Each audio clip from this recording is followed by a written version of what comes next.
Right now, new details behind a local school custodian accused of assaulting a child. What the school district is saying about the incident. Plus, major questions and fallout after top members of the president's national security team reportedly discuss military operations over a messaging app, while lawmakers and the White House are saying about it. This is News 3 Now at noon.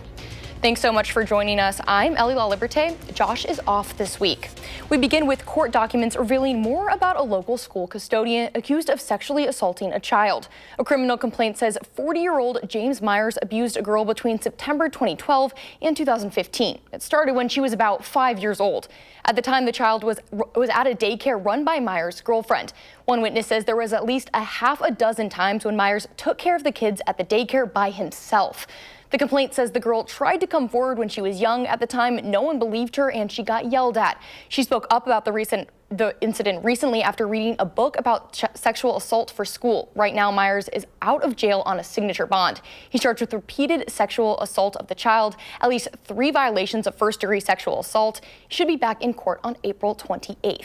The Middleton Cross Plains School District identifies Myers on its website as a custodian at Cromery Middle School. District officials tell us he is currently on leave and that the district conducts background checks on all employees before they begin working. Officials say, quote, at the time of the individual's hiring, there were no findings on their background check that would have raised concerns or prevented their employment. And the owner of Tyrrell Basin has his trial date for his disorderly conduct and battery charges.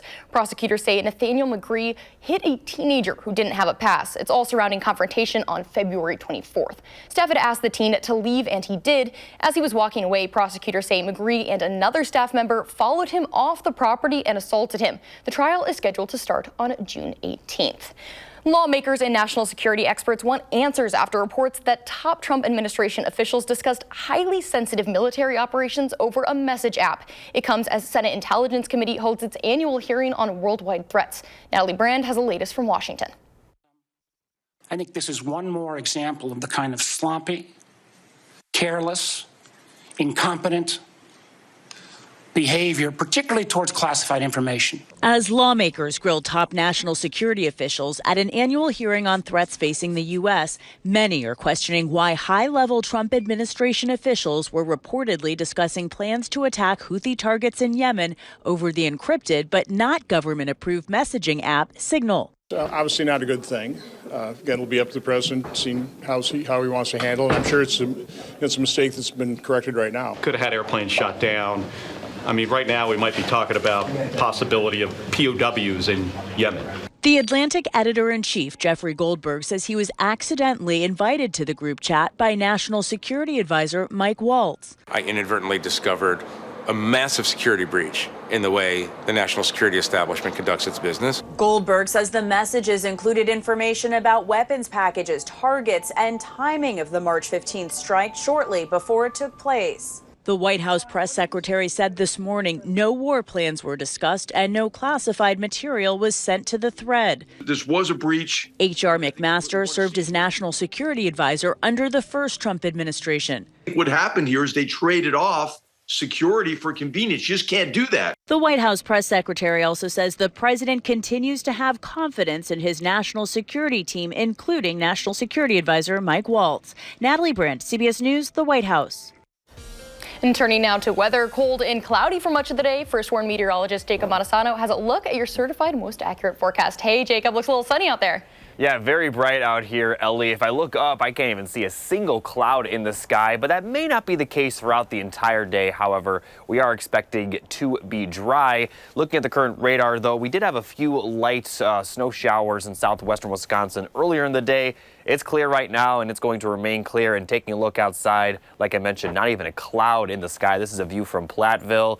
I can't see the screen entirely, but I don't believe I see a cloud on screen. Now, as we take a look at the current temperatures, they are pretty close to normal, a little bit on the cooler side, but definitely very comfortable out here as we really aren't seeing any wind. Temperatures in the 40s, a few areas still hanging on to the 30s, but everyone is expected to get back into the 40s at some point today. And looking at future track, again, we We are going to see more clouds move in a little bit later in the day, but we're not going to see any precipitation, and that's going to be the forecast for tomorrow. So for the rest of today and tomorrow, enjoy the weather because we're going to see plenty of rain over the next 7 to 10 days. Highs will be around 50 for parts of the area today, and overnight it's going to be fairly normal, lows in the upper 20s. But I'll talk more in detail about those rain chances. Again, we are going to see several chances of them, but it is late March at that time of the year. I'll have those details coming up later. Awesome. Thank you, Jacob. We'll check back in. St. Jude Hospital has been treating children diagnosed with cancer for free for more than 60 years, and they've come up with a creative way to fundraise for the cause, building a house. News 3 is partnering with the hospital and Victory Homes to become the first in the state to take part in the St. Jude Dream Home Showplace. Victory broke ground last summer. The Wanakee home is expected to be done in June. A lot of credit back to our trade partners and our suppliers that are donating 100% labor and materials for a good cause. That is incredible. We were blown away by the fact that they were willing to do so without even asking. It was just a 100% all on board. The house will be roughly 4,200 square feet, 4 bedrooms, 3.5 baths, and a story and a half. The house could end up selling for more than $500,000, with all proceeds going to St. Jude Children's Hospital. Happening now in the 608, vote for a local veteran you think deserving award of the Spirit of Service Award. Our partners at Vortex narrowed more than the 200 nominations down to the final 5. Voting is now open on channel3000.com through March 30th. You can look to vote. You can look for their stories on News 3 Now and on our mobile app. A winner will be announced on April 2nd. That person takes home a $5,000 prize presented by Vortex. And coming up, another company announces a multi-billion-dollar investment in the U.S., plus why there are growing privacy concerns after a genetic testing company, 23andMe, files for bankruptcy.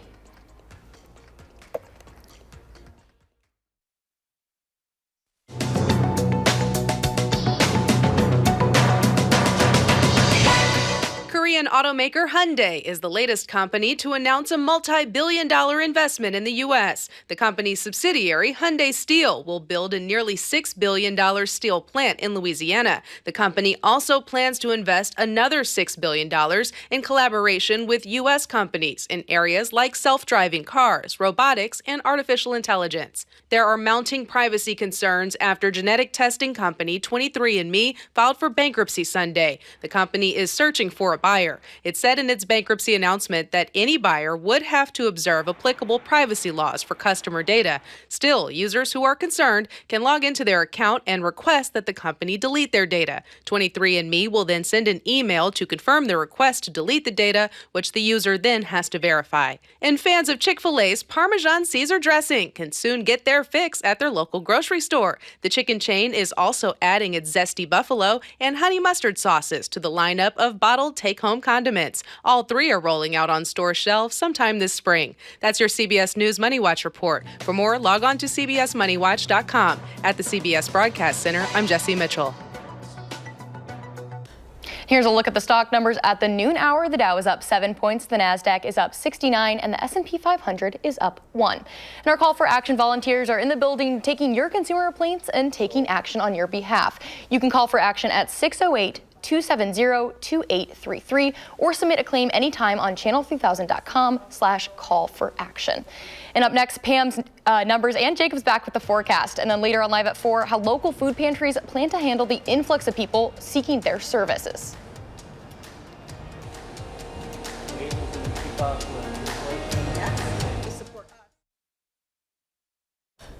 Welcome back. Let's check in now with Pam Yonke for your Midwest Farm Report. Hey, Pam, how's it going? It's all right. Not bad for a Tuesday. Going to be a busy day tomorrow, though, down at the state capitol. If you happen to be in the downtown area, don't be surprised if you see a whole lot of people walking around. It's Ag Day at the Capitol. Wisconsin Farm Bureau Federation hosts, and we will be there trying to find out exactly what policy decisions are being made at the Capitol that can impact Wisconsin agriculture. One topic that's going to be discussed, future funding of the Dairy Innovation Hub. They just recently announced 4 faculty members that have been hired that will be in the UW-Madison population and UW-River Falls. A couple of these professors, one in the Department of Animal Sciences, taking a look at dairy nutrition, and specifically taking a look at a solution for feeding a growing population with limited resources. Dairy has to address that. Greg Sanford's going to be in the Department of Soil and Environmental Sciences on UW-Madison campus, taking a look at soil carbon and cropping systems ecology and what can be done on a larger scale. Rebecca Smith is also going to be in the Department of Plant and Agro-Ecosystems. She is an assistant professor that's looking at dairy sustainability and what we can do as far as agroecology, plant genetics, cell walls, things like that, to make sure that the carbon footprint is getting smaller and that we have that sustainability story to share. Then up at UW River Falls, one assistant professor in the Department of Agriculture Economics that's focused entirely on dairy-related research on agribusiness marketing, behavioral and experimental economics, health economics. He would like to also try to bring to UW River Falls perhaps a choice and sensory lab to find out truly what consumers are looking for when it comes to dairy. So those 4 faculty, courtesy of the Dairy Innovation Hub, like I said, probably a big one that we'll be talking about tomorrow down at the state capitol. Everybody understands the other thing is really focused in on financial performance. Okay, we're going to do Emily. And then our Wisconsin Honey Queen, congratulations to that Sun Prairie young lady, Emily Seidow. She is currently at UW-Madison studying agriculture applied economics with a minor in public policy. She is going to spend the rest of her year being the ambassador to Wisconsin's beekeeping industry. Congratulations, Emily Seidow from Sun Prairie, our Wisconsin Honey Queen. Markets are definitely going to be part of the conversation down at Ag Day at the Capitol tomorrow. I mentioned earlier it's the Wisconsin Farm Bureau Federation as the overarching host, but we'll have a lot of commodity groups that are bringing members, corn growers, soybean producers, as well as the potato and vegetable industry. Dairy farmers will be there. So it's going to be a collective bunch. I would estimate usually we get somewhere between 150 to 200 farmers. And then once they get done with their meeting at Monona Terrace, then they'll be walking up to the state capitol. And like I said, my Midwest Farm Report team will be among them. Barrel cheese today, up a half at 163.5. 40-pound block cheese was up 2 at 164. The AA butter, though, a little soft today, down a penny and a quarter at 231 3/4 per pound. So there you go. That's what's happening in the old farm barn so far on a Tuesday. Awesome. Thank you, Pam. Yep. Temperatures warming up back throughout the week, but rain could be on the way. Here's Jacob with the forecast. Hey, Jacob. Hey, Ellie. Yeah, temperatures could be back in the 60s on Friday, but we also are likely going to see the rain by then. The rest of today and tomorrow, they are going to be dry. Could see some showers Thursday morning, but the rain Thursday does look to be light. Better chance of some consistent rainfall and possibly some storms are expected over the weekends. Now, once again, the rest of today does look to be pretty good. Temperatures fairly close to normal, upper 40s, some lower 50s are possible, on and off cloud cover. And for tonight, once again, on and off cloud cover. Very normal temperatures for this time of the year, lows in the upper 20s to lower 30s. Warming up a little bit for your Wednesday with a little bit more cloud cover, especially for the afternoon, but highs will be in the middle 50s. Still not going to see a lot of wind. But as we take a look at the rain chances, that may begin late Wednesday night. So starting Wednesday evening, again, we're going to see more cloud cover tomorrow.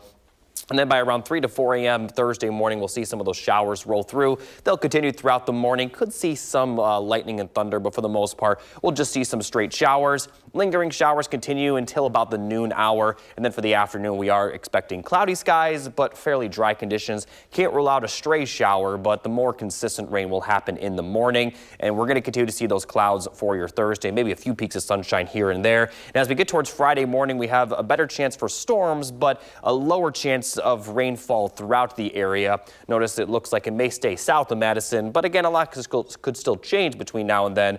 But the chance of storms does increase a little bit, although Thursday morning we'll see a little bit more widespread rain. Now, fast forwarding towards the weekend, this is Saturday afternoon where we may begin to see more rain move into the area, and a line of storms is expected later in the day, Saturday into Sunday night. Could see some snow and wintry mix in northern Wisconsin. Could creep down into the northern portion of our area, but southern Wisconsin will mostly see rain from Saturday into Sunday. But precipitation is expected to continue for a good chunk of Sunday. And on the back end of it, that's when we could see some wintry weather in the form of, some mixed precipitation, maybe some snow, but it definitely goes to show that we're not done with the snow just yet. And looking specifically at the precipitation chances each day and night, it will peak kind of around that Friday night to Saturday time frame, but really any time from Thursday through Monday of next week, we could be seeing some precipitation, but overall, we definitely need the precipitation because we are still under a drought. And looking at the amount that we're going to see over the next 7 days, we could be seeing over an inch of precipitation. Now, at this point in time, we're not expecting any severe weather, but that may change as we continue to move forward. Now, as we take a look at the full 7 to 10 day forecast, again, a lot of rain in the forecast, and as far as temperatures, they're going to be pretty up and down. As the temperatures warm up, the rain chances do look to increase a little bit for Friday and Saturday, and then they'll drop back down. Obviously, as I mentioned, we'll see some possible snow Monday, so high temperatures may only be in the lower 40s to upper 30s, and even more precipitation chances are in the forecast for the end of next week. So very typical for this time of the year, those up and down temperatures and plenty of rainfall, and the drought conditions still consistent around southern Wisconsin, so we'll definitely take the rain that we get. Awesome. Thank you, Jacob. I'll make sure to have my umbrella on me. Yeah, definitely. Well, up next, Howard answers a viewer email in the Mr. Food Test Kitchen. Every day when I go through my emails, I look forward to seeing what types of recipes and tips and tricks that you're looking for. One question I've seen quite a bit lately is, how do I butterfly a chicken breast? It's a great question. So let me show you how we can magically butterfly these and then turn them into a scrumptious meal. When it comes to butterflying a chicken breast, you want to make sure you start with a nice plump one. Put it on a cutting board and place one hand on top of it, like this. Then, holding a sharp knife horizontal to the cutting board, slowly cut the breast in half, about 3/4 of the way through. You'll know you were successful if both the top and the bottom are about the same thickness, and when you open it up, it sort of looks like a butterfly. Now, we season these with some salt and pepper and smear them with a garlic and herb spread. And we top them with some fresh spinach. And after they're roasted, we'll finish them off with some cheese and a buttery crumb mixture. That's all there is to it. It may look like a pricey dish that you would find in a restaurant, but these are easy enough to be part of your weeknight rotation. To get the recipe for our cheesy stuffed herb chicken, simply visit our website. I'm Howard with Kelly in the Mr. Food Test Kitchen, where today we found a magically butterflied way for you to say, ooh, it's so good.